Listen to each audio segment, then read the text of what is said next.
इस वक्त की एक बड़ी ब्रेकिंग पर नजर डाल लेते हैं। इस वक्त की एक बड़ी खबर आ रही है जो कि मेरे सहयोगी अंकित त्यागी के पास है। सीधा अंकित का मैं रुख करना चाहूंगी। अंकित, बताइए दर्शकों को क्या है बड़ा अपडेट। बहुत बहुत शुक्रिया मलिका। इस वक्त आपको मैं टेलीवीव से आपके पास लाइव आ रहा हूँ। आज सुबह से यहाँ पर ताबड़तोड़ हमले हो रहे थे। 6 बार मिसाइलों से हमला हुआ। इस बार खास बात ये भी थी कि जो 3 जगह से यानी कि ट्रायंगुलर यहाँ पर हमले हुए। अब दर्शक सोच रहे होंगे कि मैं चलता हुआ कहाँ जा रहा हूँ। मैं जो खबर है सबसे पहले उसके बारे में आपको और बता दूँ ज़रा। अमेरिका की जो बड़ी टेक कंपनीज़ हैं, यानी कि जिनको माना जाता है दुनिया की सबसे बड़ी टेक कंपनीज, चाहे वो माइक्रोसॉफ्ट हो, गूगल हो, एप्पल हो, इन सब कंपनियों के ऊपर अब जंग का जो खतरा है वो मंडरा रहा है।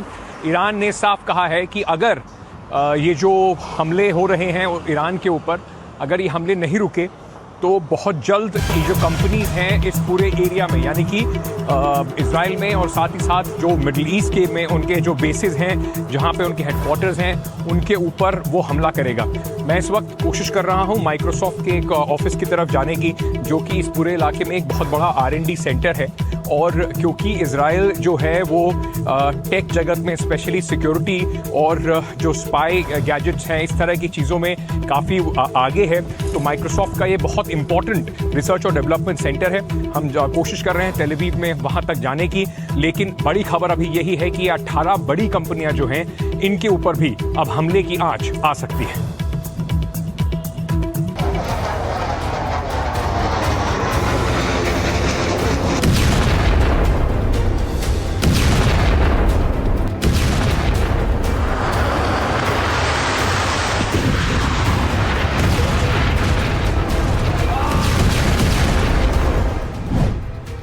ये जो कंपनियां आपके टीवी स्क्रीन पर हैं, इन पर बहुत बड़ा खतरा मंडरा रहा है। इन कंपनियों के साथ साथ ईरान ने अमेरिका की 18 से ज्यादा दुनिया की सबसे बड़ी टेक कंपनियों को खुली चुनौती दे दी है। सिर्फ धमकी नहीं दी, बल्कि टारगेट लिस्ट जारी कर दी है। ये देखिए, यही है वो लिस्ट। कहें तो ईरान ने ग्लोबल इकोनॉमी की रीढ़ की हड्डी तोड़ देने का ऐलान कर डाला है। ये वो कंपनियां हैं जो आपकी जिंदगी का अहम हिस्सा बन चुकी है। आपके हाथ में मौजूद मोबाइल फोन से लेकर लैपटॉप, टीवी और आपके घर पर इस्तेमाल होने वाले तमाम उपकरण बनाती हैं ये कंपनियां, जिनके सॉफ्टवेयर से समूची दुनिया दौड़ रही है, जो अमेरिका की अर्थव्यवस्था के सबसे बड़े खंभे हैं, जिनके बिखरने का मतलब है अमेरिका को बहुत बड़ा नुकसान। अब वो सारी टेक कंपनियां ईरान की मिसाइलों और घातक ड्रोन के निशाने पर हैं।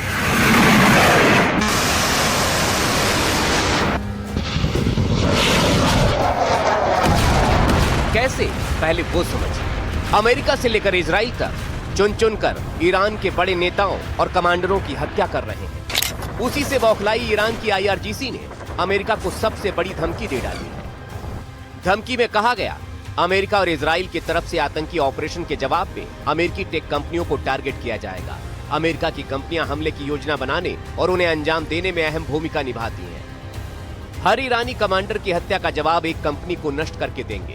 कंपनी के कर्मचारियों और दूसरे लोगों के लिए चेतावनी है कि कंपनी के आसपास और 1 किलोमीटर के दायरे में रहने वाले लोग यहां से बाहर निकल जाएं।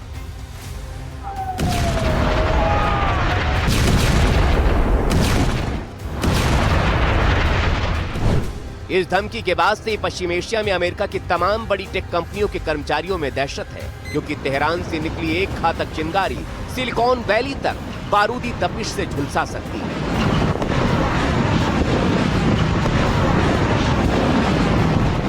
और जिसकी चपेट में सिर्फ अमेरिका ही नहीं, बल्कि पश्चिम एशिया के तमाम देशों पर गहरा संकट मंडरा सकता है। कैसे? वो समझिए। अमेरिका की जिन 18 टेक कंपनियों को लेकर धमकी दी गई है, जिनके दफ्तर और व्यापारिक सेंटर पश्चिम एशिया में हैं, उनसे अमेरिका करीब 5.5 लाख करोड़ रुपए का बिजनेस करता है। कहने को तो यह अमेरिकी अर्थव्यवस्था का महज 0.18% से लेकर 0.20% तक ही होता है, लेकिन रणनीतिक महत्व बहुत बड़ा है, क्योंकि ये क्लाउड, AI, डेटा सेंटर, सुरक्षा और हथियारी सप्लाई चेन से जुड़े हैं।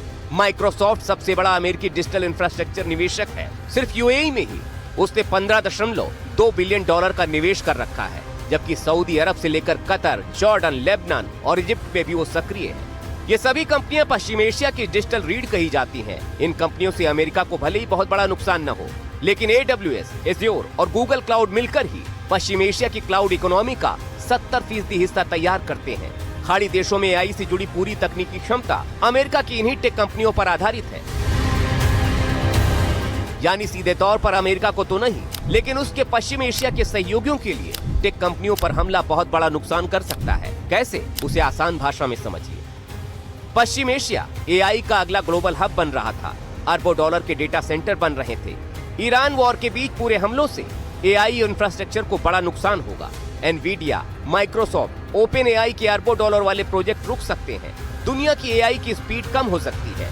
दुनिया भर की कंपनियों के ऐप, बैंकिंग, उड़ाने, ई-कॉमर्स, पेमेंट सर्विसेज में परेशानी हो सकती है। शेयर मार्केट में अब तक का सबसे बड़ा नुकसान हो सकता है। खाड़ी देशों में बसे दूसरे देशों के लोगों पर संकट गहरा सकता है। चिप की सप्लाई पर असर पड़ सकता है। इससे उपकरणों के उत्पादन पर असर पड़ सकता है।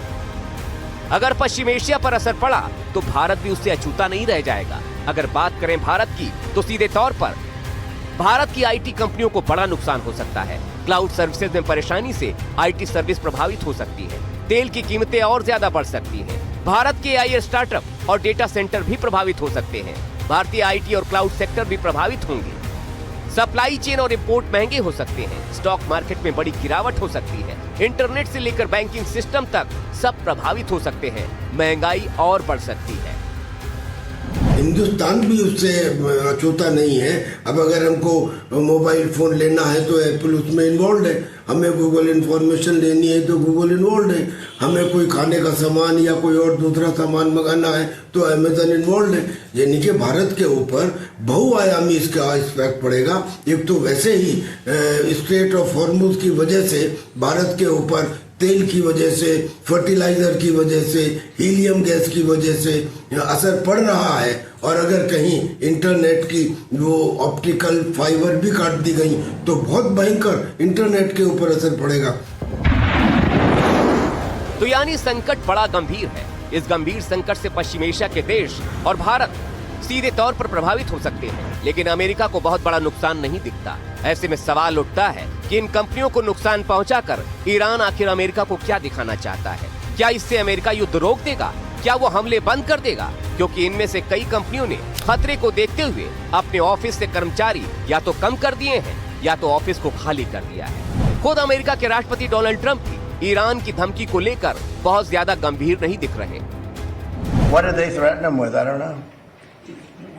Tell me, how did they threaten him? Well, all I know is that they threatened him, sir. What does that mean? Fair enough. He said something nasty? Is the government in touch with these companies? Are you helping to backstop them? You don't even know what the threat was. What was the threat? I haven't heard it. What was the threat? Did they say they're going to blow him up? They're going to hit him? They're not. You know what they're not going to do? They're not going to hit him with a nuclear weapon.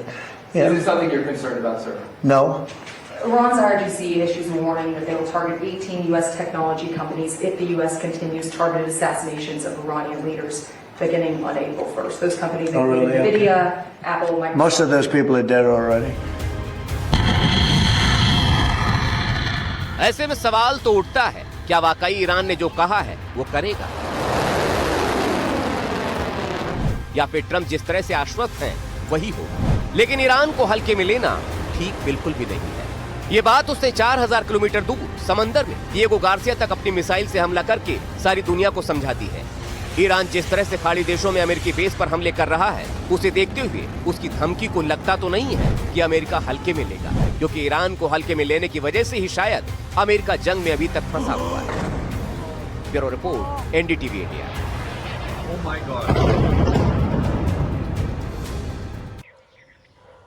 तो आप देख रहे हैं किस तरीके से Iran एक के बाद एक धमकी दे रहा है। युद्ध जो है अपने दूसरे महीने में पहुंच गया है। रुकने का, थमने का, कम होने का नाम नहीं ले रहा है। लेकिन जिस वक्त मैं तेल अवीव में हूं और आज सुबह से यहां पर लोगों को परेशानी हो रही थी, 20 से ज़्यादा लोग घायल हुए, ज़बरदस्त ताबड़तोड़ जानलेवा हमले लेबनान में जारी हैं। इसलिए चलते हैं मेरे सहयोगी नज़ीर मसूदी के पास, जो पल पल की बिल्कुल जानकारी वहाँ से खतरे के बीच में इस वक्त एनडीटीवी के लिए लेकर आ रहे हैं। नज़ीर। जी, यहाँ मैं हूँ इस वक्त ताइर इलाके में, जो बिल्कुल जो लितानी रिवर के साउथ में है। और ये एक ऐसा इलाका जिसने पे इसराइल ने ठान ली है कि इस पर कब्ज़ा करना है और इससे फिर बफर जोन बनाना है। जहाँ मैं जाऊँ तबाही का मंजर दिखाई दे रहा है। फ्यूल स्टेशन हो, स्कूल हो, दुकानों की बड़ी लाइनें हैं, तबाह हो चुके हैं। घर हों कहीं एक तबाह हो चुके हैं। चलना मुश्किल है यहाँ, क्योंकि कुछ 2-3 घंटों की यहाँ विंडो होती है, दिन में चल सकते हैं, बाकी चलने पे भी कदगन है यहाँ। अधिकतर लोग जो हैं यहाँ से भागे हैं, रिफ्यूजी कैंपों में बैठे हैं। कल से जब मैं बेरूत में रात को था तो वहाँ ज़बरदस्त बमबारी हुई रात को, कई लोग मारे गए। इजराइल ने कहा कि हिजबुल्लाह के जो ऑपरेटिव हैं उनके कमांडर, उनको ख़त्म किया गया, लेकिन ज़ाहिर से एक प्रिसीजन अटैक थे। वो एक पार्किंग स्लॉट था, वहाँ पार्किंग की 10-15 गाड़ी थी, उन सभी को तबाह किया गया। मैंने सवेरे गिना कि एक क्रेटर था वहाँ पूरा खड़ा बना था, एक मिसाइल से, फिर दूसरे मिसाइल से, फिर तीसरे मिसाइल से। सहमे थे लोग क्या हो रहा है, किसी को मालूम नहीं क्या है, क्योंकि यहाँ कई लोग हैं जो इनको घर छोड़ना पड़ा है। हिजबुल्लाह दूसरी तरफ यहाँ लड़ रही है, उनका कहना है कि वो आखिरी दम तक लड़ेंगे और इसराइल को यहाँ कब्ज़ा नहीं करने देंगे। लेकिन पूरे दिन चाहे बैरूत हो या साउथ इसराइल की जो ड्रोन्स हैं उनकी सर्विलेंस होती है और उसके बाद वो ऐलान करते कहाँ कहाँ उनको अटैक करना होता है। कल दिन में भी बैरूत में अटैक हुई है, साउथ लबनान में अटैक ही हो रहा है। तो कुल मिला के एक बड़ा अभियान है जो इसराइल ने यहाँ बैरूत, पर्टिकुलरली साउथ बैरूत पे छेड़ा है और बार बार इस पे ये साउथ बैरूत से लेकर साउथ लेबनान पे छेड़ा है। तो को दिन ब दिन हालात बिल्कुल ख़राब हो रहे हैं। किसी को मालूम नहीं अगले लम्हे क्या होगा, क्योंकि कहीं भी बम गिर सकते हैं, किसी को मालूम नहीं, क्योंकि एक कहीं स्ट्रक्चर नहीं है। आपको एक तरफ हिजबुल्लाह लड़ रही है, वो की कोई सरकार नहीं है, दूसरी तरफ गवर्नमेंट है। क्योंकि सुबह से हम देख रहे हैं आप किस तरीके से रात में जो धमाके हुए थे, आप उन जगहों पर गए, आपने वहां से ग्राउंड रिपोर्ट भी दिखाई। क्या जिस तरीके से हम लोग कल भी बात कर रहे थे, इजराइल में कम से कम थोड़ा एक अर्ली वार्निंग सिस्टम मिल जाता है, लेबनान में ऐसी कोई जगह नहीं है, तो सिर्फ हिजबुल्लाह के ठिकानों पर हमला हो रहा है या फिर और जो लोग हैं, जो आम जनमानस है, उनके शॉपिंग सेंटर्स, उनके घरों पर भी ताबड़तोड़ हमले किए जा रहे हैं? नज़ीर जी, जो मैंने अभी भी मैं कही था, वहाँ फ्यूल स्टेशन पे बिल्कुल ख़त्म हुआ। इसी तरह बहुत से फ्यूल स्टेशन जहाँ यहाँ साउथ लेबनान में उनको पूरी तरह ख़त्म किया, ब्रिज ख़त्म किए गए हैं, रोड ख़त्म किए गए हैं। तो 1200 लोग मारे गए हैं, 3000 जख्मी है। जाहिर सी बात है हिजबुल्लाह तो जाहिर सी बात है उनका मेन टारगेट है, लेकिन अब जैसे आज 10 लोग वहाँ बैरूत में मारे, किसको मालूम? हिजबुल्लाह ये इजराइल ने बोला कि हमने हिजबुल्लाह के लोगों को मारा गया। यहाँ कोई इमीडिएटली अथॉरिटी नहीं वो बताए ये बेगुनाह थे या हिजबुल्लाह के ही लोग थे। बच्चे मारे, जो बड़ी तादाद में 100 से ज़्यादा बच्चे मारे गए, 12 लाख से ज़्यादा लोग बेघर हो गए, वो टैटू में कैंपों में हैं, रिफ्यूजी कैंप्स में। कुल मिला के एक ह्यूमैनिटेरियन क्राइसिस यहाँ है और ऐसा खौफ का माहौल कि किसी को मालूम नहीं आज मैं यहाँ हूँ, ये कल क्या इजराइल का हिस्सा होगा या लेबनान का ही रहेगा।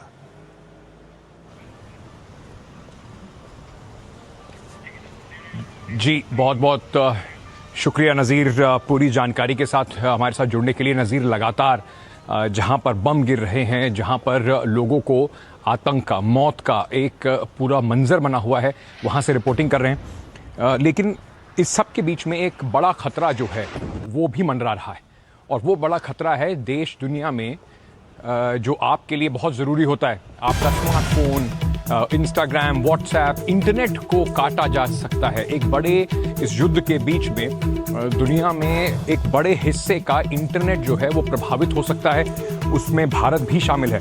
तो उससे जो इस तरीके का एक लोगों की, अब मैं इस समय आपके पास लाइव आ रहा हूँ, इंटरनेट के ज़रिए ही ये सब संभव हो पा रहा है। तो ये जब कटौती होगी या ये कोई इस तरह का डिस्रप्शन होगा, इससे कितना नुकसान हो सकता है, कितने लोग प्रभावित हो सकते हैं, अब ये एक नए खतरे के तौर पर मंडरा रहा है। आपको दिखाते हैं ये रिपोर्ट।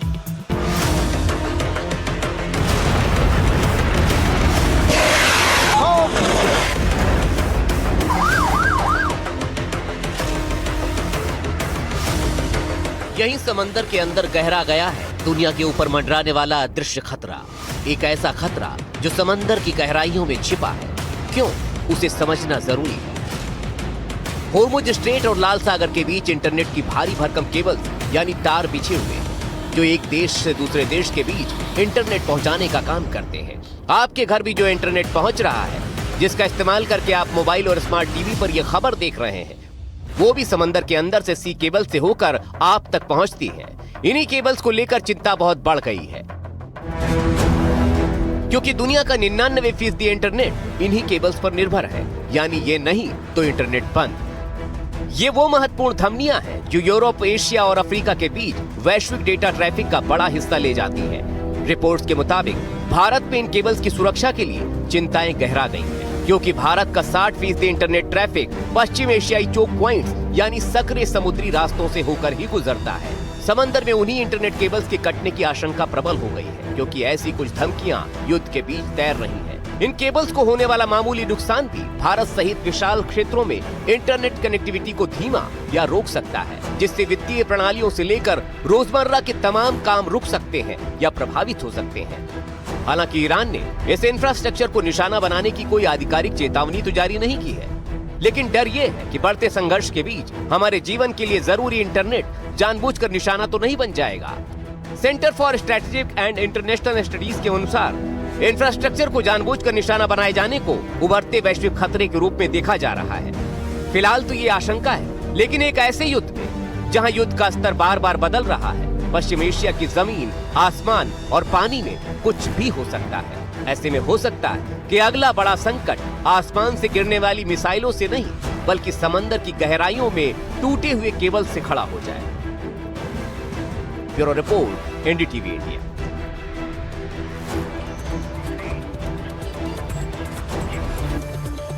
तो आप देख रहे हैं किस तरीके से लगातार इस युद्ध से दुनिया में हर जगह पर शुरुआत की अमेरिका और इजराइल ने, लेकिन इससे दुनिया में हर कोना प्रभावित हो रहा है। और अब सवाल यही है लोगों के मन में कि 33 दिन हो चुके हैं, युद्ध बंद कब होगा? क्या ये कभी और कुछ महीने चलेगा, कुछ हफ्ते चलेगा, कई दिनों तक चलेगा, या फिर कल ये युद्ध खत्म हो जाएगा? और ये मैं इसलिए कह रहा हूं क्योंकि इस सब अनिश्चितता का जो जवाब है वो सिर्फ एक व्यक्ति के पास है, वो है अमेरिका के राष्ट्रपति डोनाल्ड ट्रंप, जो लगातार कुछ ना कुछ नई बात लेकर रोज लोगों के सामने आते रहते हैं। अमेरिका के समय के मुताबिक बुधवार को 9 बजे, भारत में करीब सुबह 6:30 बजे अमेरिका के राष्ट्रपति डोनाल्ड ट्रंप राष्ट्र के नाम संबोधन करेंगे। लोग टकटकी लगाकर इस पूरे संबोधन को देख रहे हैं कि क्या युद्ध का अंत का ऐलान कल होने वाला है।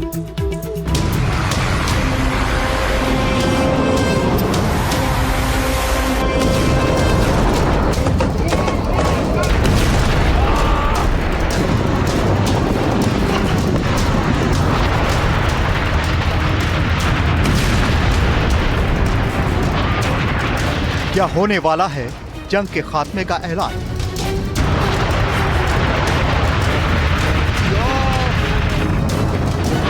क्या गुरुवार सुबह ट्रंप कर देंगे घोषणा? जंग रुकेगी या ऐसे ही जारी रहेगी?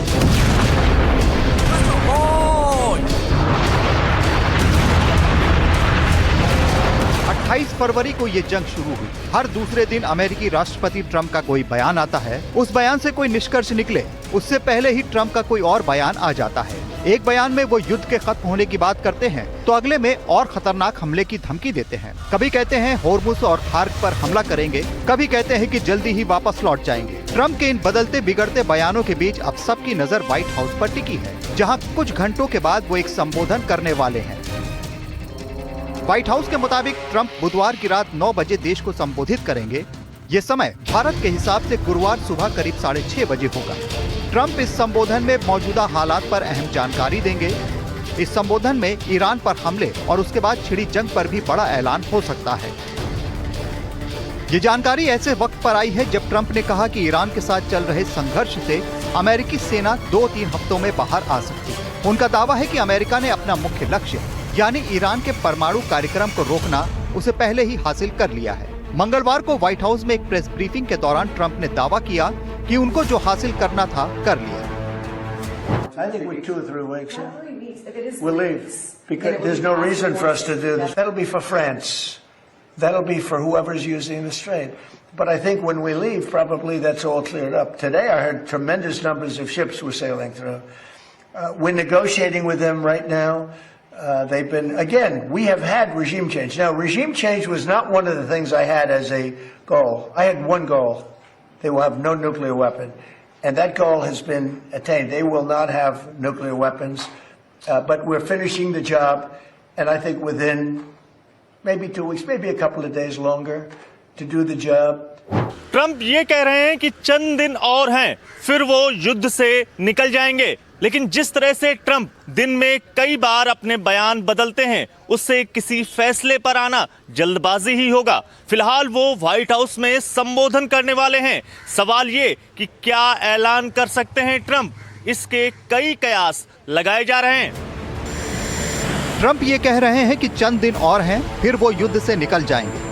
लेकिन जिस तरह से ट्रंप दिन में कई बार अपने बयान बदलते हैं, उससे किसी फैसले पर आना जल्दबाजी ही होगा। फिलहाल वो व्हाइट हाउस में संबोधन करने वाले हैं। सवाल ये कि क्या ऐलान कर सकते हैं ट्रंप, कई कयास लगाए जा रहे हैं। क्या ईरान में घुसेगी अमेरिकी सेना? रिपोर्ट्स के मुताबिक ट्रंप प्रशासन ईरान के भीतर अमेरिकी सैनिकों को भेजने पर विचार कर रहा है। इस मिशन का उद्देश्य ईरान के यूरेनियम पर कब्जा करना है। क्या इजराइल को अकेला छोड़ेंगे ट्रंप?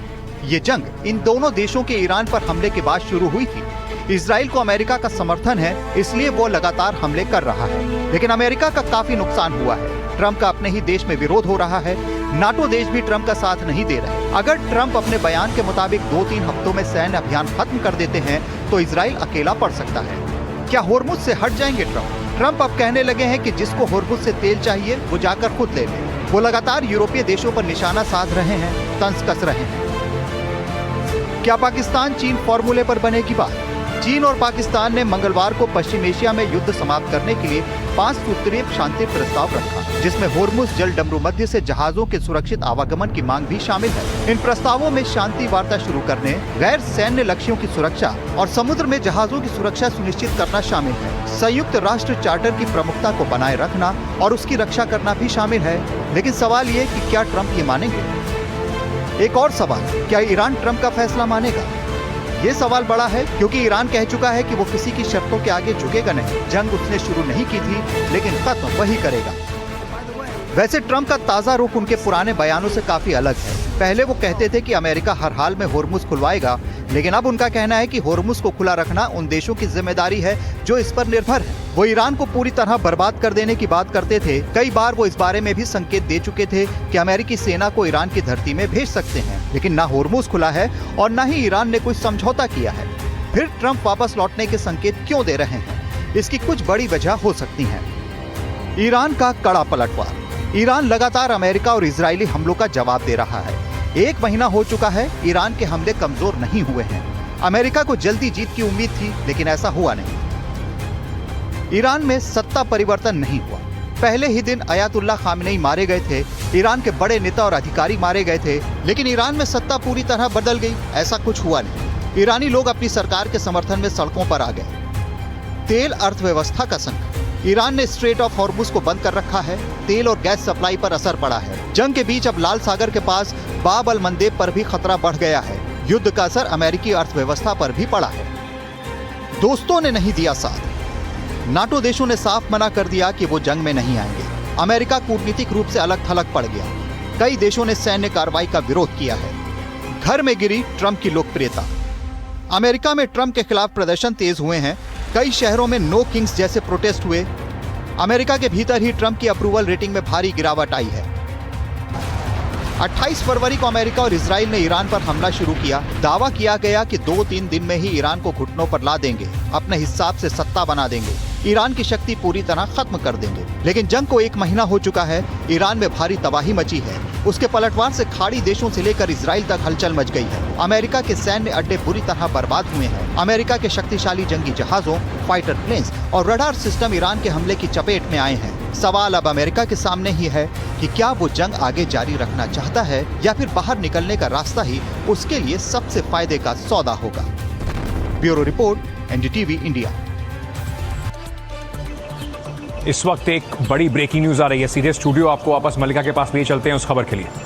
बिल्कुल अंकित, आपका आगे भी हम रुक करेंगे, लेकिन इस बीच दर्शकों को बड़ी खबर बता दें। ईरान युद्ध से यूरोपीय देशों के दूर रहने से नाराज ट्रंप ने नेटो को लेकर ये बड़ा बयान दिया है। नेटो से अलग होने पर विचार कर रहा है यूएस। डोनाल्ड ट्रंप ने ये बयान दिया है। टेलीग्राफ को दिए इंटरव्यू में ट्रंप ने कहा, अमेरिका नेटो से अलग होने पर विचार कर रहा है। नेटो कागजी शेर है, मैं कभी नेटो से प्रभावित नहीं हुआ।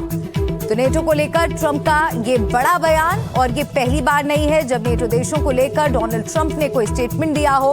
लगातार वो नेटो देशों के साथ अपनी नाराजगी को जाहिर करते आए हैं। उनका ये मानना है कि इस युद्ध में नेटो देशों ने अमेरिका का उस तरह से साथ नहीं दिया जैसा कि डोनाल्ड ट्रंप चाहते थे। तो ईरान युद्ध से जुड़ी ये बड़ी खबर है जिसमें ट्रंप का ये स्टेटमेंट आया है नेटो देशों को लेकर। तो नेटो को कागजी शेर बताने और उससे अलग होने पर विचार करने के ट्रंप के बयान पर ब्रिटिश पीएम कीर स्टारमर ने भी पलटवार किया है। उन्होंने कहा कि ब्रिटेन नेटो के प्रति पूरी तरह से प्रतिबद्ध है।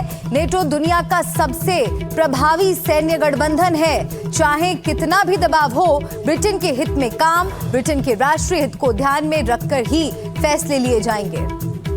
Firstly, NATO is the single most effective military alliance the world has ever seen, and it has kept us safe for many decades, and we are fully committed to NATO. Secondly, that whatever the pressure on me and others, whatever the noise, I'm going to act in the British national interest in all the decisions that I make. And that's why I've been absolutely clear that this is not our war, and we're not going to get dragged into it. But I'm equally clear that when it comes to defence and security and our economic future, we have to have closer ties with Europe. That's why we had the summit last year. This year, as I've just announced, there'll be a further summit. We will make good on the commitments that we put in place last year, but we will also go further in relation to the alignment. अंकित, लगातार आप युद्ध से जुड़ी तस्वीरें और क्या हालात इस वक्त आप इजराइल में देख रहे हैं वो बता रहे हैं, लेकिन ट्रंप की भूमिका के बारे में अगर बात करें, लगातार बयान डोनाल्ड ट्रंप देते हैं और कथनी और करनी में बहुत फर्क नजर आता है। और नेटो को लेकर जैसा कि अभी हमने दर्शकों को सुनाया, एक बार फिर से बयान डोनाल्ड ट्रंप की तरफ से दिया गया है। ऐसा लग रहा है कि कूटनीतिक रूप से भी अमेरिका अलग थलग पड़ गया है। देखिए, इसमें कोई दो राय नहीं है कि जिस तरीके से जो आदत है डोनाल्ड ट्रंप की अपने ही सहयोगियों पर दुश्मन से ज़्यादा कम से कम ज़ुबानी वार जो करते हैं, कोई भी जो स्वाभिमानी देश है वो इस तरीके की जो बातें हैं वो शायद नहीं झेलना चाहेगा। और इसी को लेकर एक फूट जो है वो पड़ती दिखाई पड़ रही है। शुरुआत में आपको याद होगा डोनाल्ड ट्रंप ने जब ये लड़ाई शुरू करी थी, सारे देशों को बोला था कि वो उसको ज्वाइन करें, लेकिन सभी को ये लगा कि इस वक्त इस गलत समय है इस लड़ाई को शुरू करने का, कोई आवश्यकता नहीं थी इस लड़ाई को शुरू करने की। और इजराइल के दबाव में जो है वो अमेरिका ने ये पूरी लड़ाई जो है, जंग जो है वो शुरू की है। उसको देखते हुए उनके जो बिल्कुल खास सहयोगी हैं वो सब देखिए एक के बाद एक अलग होते जा रहे हैं, चाहे स्पेन हो, फ्रांस हो, इटली हो, और उसके बाद अब ब्रिटेन में भी यही बातें सुनने को नज़र आ रही हैं। लेकिन 28 फरवरी को शुरू हुए इस युद्ध को अब 33 दिन हो गए हैं, और लगातार जिस तरीके से 3 देशों का जो युद्ध दिख रहा था वो कैसे बढ़ता जा रहा है। खाड़ी के देश इसकी चपेट में है, पूरी दुनिया में गैस और ऑयल की कमी हो रही है। 33 दिनों में कैसे एक युद्ध ने पूरी दुनिया को इस वक्त थाम सा दिया है, इस रिपोर्ट में आपको दिखाते हैं।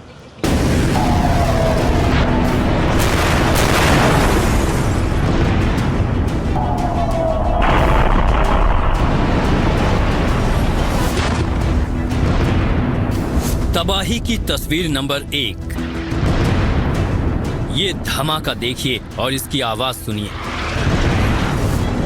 इजराइल का ये हमला लेबनान के बेरूत में हुआ है। बताया जा रहा है कि एक ट्रैवल एजेंसी को निशाना बनाया गया, धमाका हुआ और इमारत गिरने लगी। इजरायली हमले का ये वीडियो बेरूत के दक्षिण में घोबीरी इलाके से आया है। हमले के समय आसपास बड़ी संख्या में लोग मौजूद थे। इजराइल लगातार कह रहा है कि वो बेरूत में हिजबुल्लाह के ठिकानों को निशाना बना रहा है, लेकिन उसके हमलों ने बेरूत और दूसरे इलाकों में तबाही मचा रखी है। लाखों लोग बेघर हो चुके हैं। तबाही की तस्वीर नंबर 2। ये तस्वीरें भी दक्षिण बेरूत के पास की हैं। दक्षिणी बेरूत के खालदे इलाके में इजराइल का हमला हुआ है। एक कार को निशाना बनाया गया। इस हमले में 2 लोगों की मौत और कई के घायल होने की खबर है। तबाही की तस्वीर नंबर 3। सड़कों पर गिरी मिसाइलें, गाड़ियों में आग।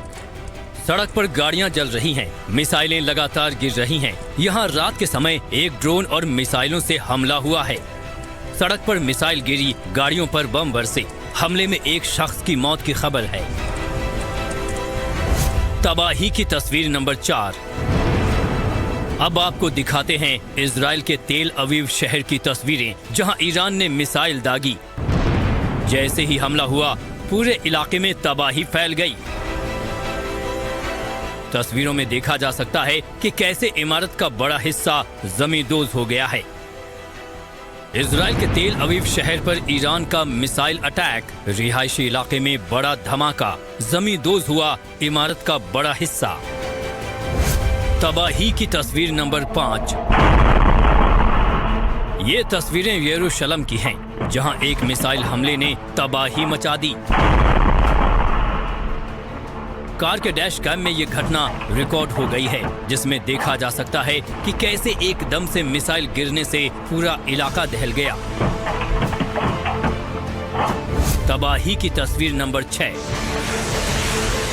ये तस्वीरें उत्तरी इजराइल के किरियात शमोना इलाके में हमले की हैं। यहाँ हिजबुल्लाह ने रॉकेट दागे हमलों में शहर के कई हिस्सों पर मिसाइलें गिरती दिख रही हैं। तबाही की तस्वीर नंबर 7। तस्वीरें इजराइल के तेल अवीव की हैं। ये शहर ईरान के हमलों की चपेट में है। लगातार यहाँ के अलग अलग इलाकों में ईरानी मिसाइलों और ड्रोन अटैक हो रहे हैं। तबाही की तस्वीर नंबर 8। ये इजराइल का मोशव अवीविम शहर है। आप देख सकते हैं कि कैसे यहाँ धमाका होता है। घर के बाहर एक मिसाइल या उसका हिस्सा गिरता है, पूरा इलाका थर्रा जाता है। ये तस्वीरें सीसीटीवी में कैद हो गईं। तबाही की तस्वीर नंबर 9। ये इराक का एरबिल है। यहाँ ब्रिटिश तेल कंपनी के गोदाम पर हमला हुआ। जानकारी के मुताबिक गोदाम पर मोटार से कई हमले हुए। ये हमले ईरान समर्थित गुट की ओर से हुए। हमले के बाद पूरा गोदाम आग से घिर गया। तबाही की तस्वीर नंबर 10।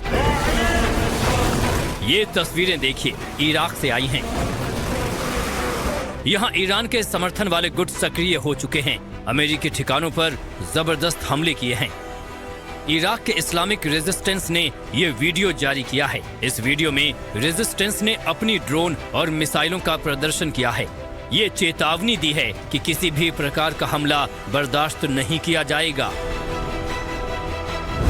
तबाही की तस्वीर नंबर 11। ये वीडियो इजरायली सेना ने जारी किया है। ईरान पर किस तरह हमले किए हैं इस वीडियो में दिखाया गया है।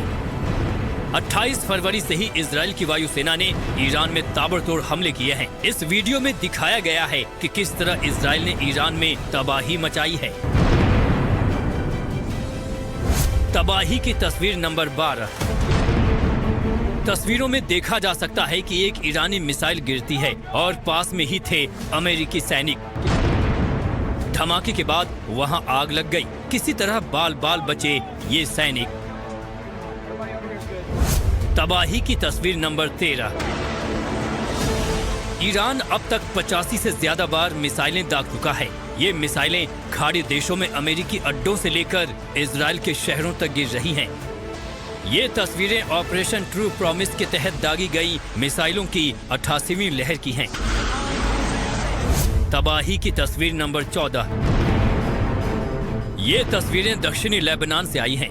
आईडीएफ का दावा है कि उसने उन लॉन्चरों को नष्ट कर दिया जिनसे हाल ही में इजराइल की ओर रॉकेटों की बौछार की गई थी। आईडीएफ दूसरे लॉन्चरों का पता लगाने और उन पर हमले करने का काम जारी रखे हुए है। Bureau report, NDTV India. तो खास बात यह है कि सबकी नजरें टिकी हुई हैं कि डोनाल्ड ट्रंप अमेरिका के राष्ट्रपति क्या कहेंगे, और दूसरी उसके बाद कि क्या इजराइल को इस वक्त कुछ जंग में समझौता या जंग में रुकावट मंजूर होगी, क्योंकि इजराइल लगातार ताबड़तोड़ ऑपरेशन कर रहा है। तेल अवीव से अभी के लिए मेरे साथ इतना ही। स्टूडियो वापस लिए चलते हैं आपको मलिका के पास आगे खबरों के लिए। शुक्रिया अंकित। तेल अवीव से लगातार जानकारी पहुंचा रहे हैं अंकित। युद्ध से जुड़ी ग्राउंड जीरो से, वॉर जोन से आपको एक एक अपडेट दे रहे हैं। और इस वक्त ईरान से एक बड़ी खबर आ रही है, वो आपको हम बता दें। ईरान का बहरीन पर बड़ा हमला, ऑपरेशन ट्रू प्रॉमिस 4 की 89वीं लहर। ईरान और उसके सहयोगियों का एक्शन, 100 से ज्यादा मिसाइलों से हमला, ड्रोन और 200 रॉकेट दागे गए। बहरीन में अमेरिकी सैनिकों की मौजूदगी वाले ठिकाने पर यह सटीक हमला हुआ है और रिपोर्ट के मुताबिक करीब 80 अमेरिकी सैनिक वहां मौजूद थे। अल उदैद बेस पर अमेरिकी सेना के हेलीकॉप्टर को निशाना बनाया गया। ईरान का दावा, एक हेलीकॉप्टर नष्ट, कई हेलीकॉप्टर क्षतिग्रस्त। यूएस सैनिकों के ठिकानों पर यह बड़ा हमला। ईरान से अभी की ये बड़ी खबर आपको बता रहे हैं। ईरान ने यह दावा किया है कि इस हमले में एक हेलीकॉप्टर नष्ट किया है, कई हेलीकॉप्टर्स क्षतिग्रस्त हुए हैं। ऑपरेशन ट्रू प्रॉमिस 4 की 89वीं लहर।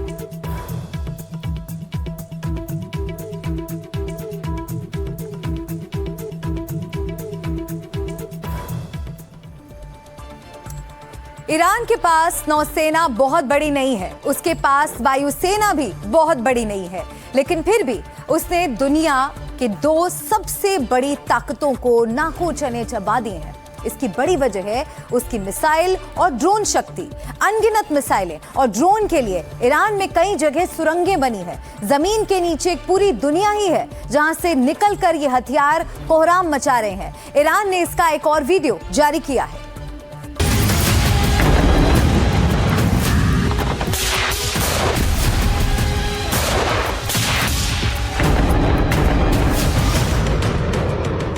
ये ईरान की असली ताकत है। ये वो ताकत है जिसके सामने सुपर पावर्स के भी पसीने छूट गए। जमीन के अंदर से मिसाइलें निकलती हैं और अपने टारगेट की ओर चल पड़ती हैं। ईरानी सेना ये मिसाइलें बिना रुके चला रही है। मिसाइलों के साथ ईरानी ड्रोन्स भी मुसीबत बने हुए हैं। ईरान इस जंग के बीच बीच में अपनी मिसाइल, शहरों की तस्वीरें और वीडियो भी जारी करता रहा है। ऐसा ही एक और वीडियो सामने आया है। यह ईरान के किस इलाके का है ये किसी को नहीं पता, लेकिन इन वीडियो में दिख रहा है कि कैसे जमीन के नीचे ईरान ने पूरा एक बेस बना रखा है। IRGC एयर स्पेस फोर्सेस के जनरल सैयद माजिद मुसावी खुद यहां पहुंचे थे। मुसावी इस अंडरग्राउंड मिसाइल सिटी में टहलते नजर आए। उनके साथ दूसरे अधिकारी भी थे।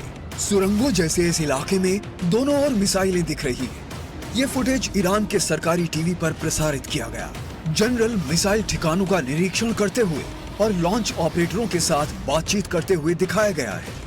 ये वीडियो मौजूदा क्षेत्रीय तनाव के बीच ईरान के मिसाइल बुनियादी ढांचे और उसकी ऑपरेशनल तैयारियों को सामने लाता है।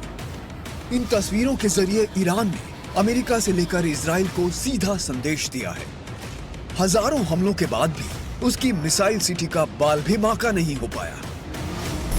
अभी भी आकलन ये है कि कम से कम 10 से 12 ऐसी बड़ी बड़ी सुरंगें यानी भंडारण स्थान अभी भी बाकी हैं, जहां पे ईरान के पास हजारों ड्रोन और सैकड़ों मिसाइलें अभी भी बाकी हैं। यानी ईरान इन हजारों ड्रोन और सैकड़ों मिसाइल्स की मदद से इस युद्ध को और भी 10 दिन या 15 दिन तक आराम से जारी रख सकता है। इजराइल के बड़े हमले लेबनान में हो रहे हैं। लेबनान में बताया जा रहा है कि कई गांव तो बिल्कुल खाली हो चुके हैं, लाखों लोग बेघर हो चुके हैं। बेरूत शहर में भी खासी तबाही मची है। हमारे संवाददाता नजीर मसूदी ग्राउंड पर है।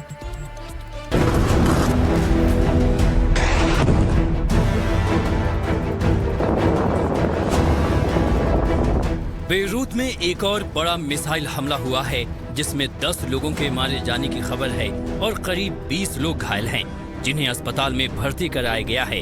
जहां ये मिसाइल अटैक हुआ, वहां NDTV के नजीर मसूदी पहुंचे। ये है वो जगह जहां रात को ये अटैक हुए, कहीं मिसाइल अटैक हुए। ये देख सकते हैं आप, यह है इस जगह पे अटैक हुए। मैं आपको दिखाऊं कि कितने क्रेटर और जिससे लग रहा है कितने मिसाइल हैं। यहाँ कहते हैं कि 15 कारें पार्क थी, उन कारों पे अटैक हुआ। ये देख लीजिए, एक मिसाइल यहाँ पे गिरा है, ये देख लीजिए, इस पे गिरा है ये मिसाइल एक। उसके बाद एक और मिसाइल यहाँ गिरा है, ये देख लीजिए, यहाँ पूरा है। और उसके बाद एक और मिसाइल जिसकी निशानी यहाँ है, ये देख लीजिए, यहां गिरा है। कारें, बड़ी बड़ी जो कारें हैं, ये देख लीजिए उनकी क्या हालत है, कारों की क्या हालत, रैकेज पूरा जैसे उनका जो लोहा था वो भी सब कुछ जला है, स्टील वो भी जली है, ये थी इसकी हालत। और कल हमने देखा पूरे दिन यहाँ बैरूत में इजरायली ड्रोन्स की पूरी सर्वेलेंस थी, ज़बरदस्त मूवमेंट थी, फिर बॉम्बिंग कई जगह पे हुई और रात को बिल्कुल हिला दिया इस बॉम्बिंग ने बैरूत को। यहाँ बेरूत में हुए इस मिसाइल हमले में बहुत नुकसान हुआ है। इमारतों के हिस्से पूरी तरह से तहस नहस हो गए। हम आपको दिखाएंगे, ये देख लीजिए पहले यहाँ पूरा जो ये रोड, इस पे कहते हैं कि 15 गाड़ियाँ उसी वक्त ख़त्म हुई। 15 गाड़ियों में लोग बैठे थे, वो ख़त्म हुए और 10 लोगों के मारे जाने की खबर है। और ये देख लीजिए कहाँ तक इसका इम्पैक्ट है, दूर दूर तक इम्पैक्ट है। ये देख लीजिए ये बिल्डिंग, इस पे भी कैसे इसका पूरा असर हुआ है, इस पूरा वो भी तबाह हुई, डैमेज हो गई है। तो पूरा जिन्ना इस इलाका का नाम है, तो इसमें ये बमबारी रात को हुई। लेबनान से भी लगातार एनडीटीवी आपको हर पल की जानकारी दे रहा है। इससे पहले हमारे सहयोगी नजीर मसूदी बक्का घाटी पहुंचे। बक्का घाटी जो पूर्वी लेबनान में है, यहाँ आईडीएफ ने गांव में रहने वाले लोगों को निकलने की चेतावनी दी थी। हमने आपको दिखाया कि इजराइल सिर्फ हिजबुल्लाह पर ही हमले नहीं कर रहा है, बल्कि सड़कों पुलों को भी तबाह कर रहा है ताकि हिजबुल्लाह पूरी तरह से निष्क्रिय हो जाए। दक्षिण लेबनान से लेकर उत्तरी लेबनान पर इजराइल हमले कर रहा है। बेरूत में हमने आपको दिखाया कि कैसे एक हमले के बाद सड़कों पर अफरा तफरी का माहौल दिखा। लेबनान में हाल के इजरायली हमलों में अब तक 1250 से ज्यादा लोगों की मौत हो चुकी है और करीब 3000 से ज्यादा लोग घायल हुए हैं। इजरायली हमलों की वजह से लेबनान में 10 लाख से ज्यादा लोग बेघर हो चुके हैं और अस्थायी टेंटों में रहने को मजबूर हैं। इजरायली सेना दक्षिणी लेबनान और नबातियह जैसे इलाकों में हिजबुल्लाह के ठिकानों को निशाना बना रही है। लेबनान से नजीर मसूदी के साथ ब्यूरो रिपोर्ट, एनडीटीवी इंडिया।